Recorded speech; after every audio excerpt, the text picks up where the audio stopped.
On a chilly October morning, 20-year-old Olympic kayaker Michael Taylor arrives at Le Breton Flats in Ottawa for an early training session.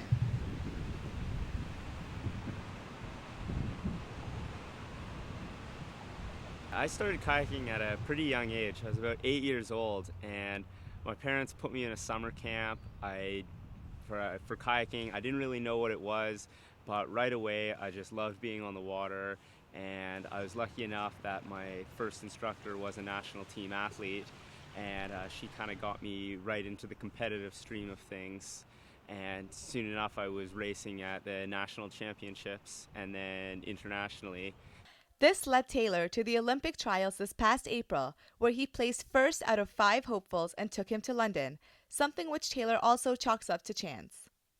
Really, any one of us five could have done it, and it was really just who was going to be the best in that moment in time. And then it wasn't until I saw each of those four other guys come down one after another, and my time was still at the top.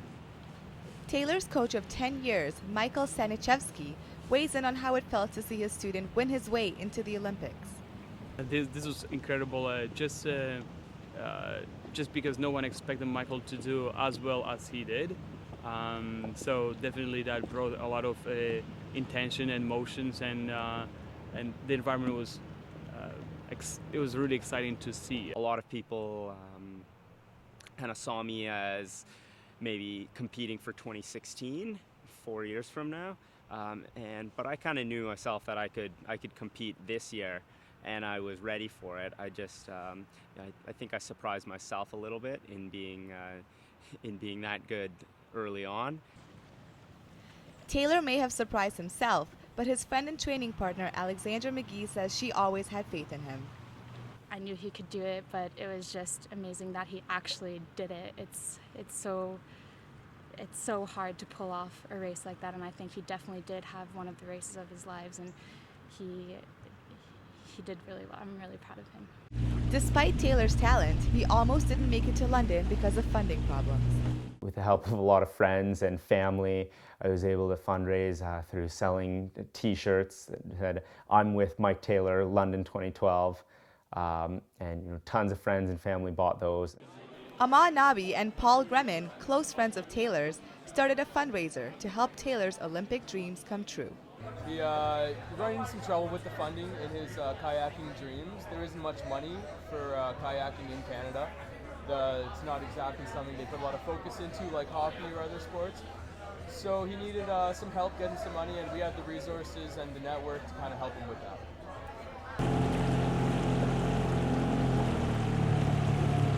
The hardest part of the sport is probably the actual competition aspect of it.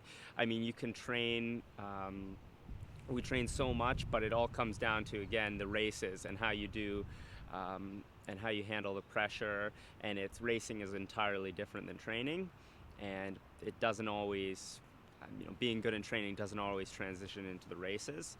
So it's tough sometimes when you're paddling really well in training and things are going great, and then you have a race and it goes terribly. And that's exactly what happened in London. For me, the goal would be making the finals. Unfortunately, two tiny mistakes become a big disadvantage and lost time, and so he didn't progress. But overall, a good experience for the future years. I had some kind of, split-second decisions. And then those decisions, there was one on the second run that I just made the wrong choice. And if I was in that moment again, I wouldn't make that same choice to spin one of the gates when I had been planning to go directly. So I actually changed my plan mid-race, which is not something you should usually do.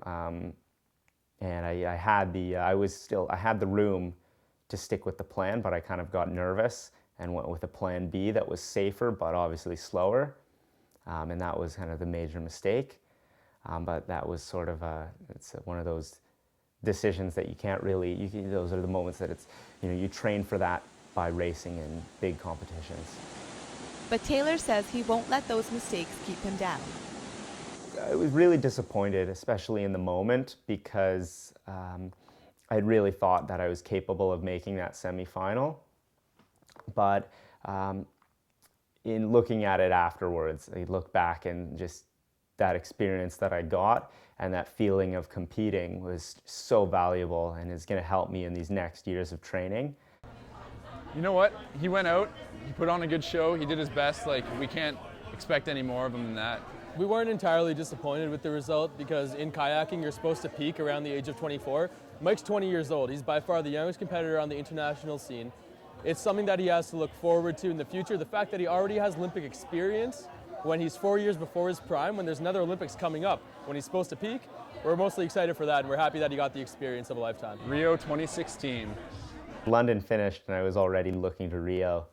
And yeah, I mean, as athletes, we're always kind of looking for that extra edge or whatever push it is. And, you know, always kind of changing our training regimens up. And for me, I'm trying to become a lot more of a physical paddler. So I'm training lots in the gym.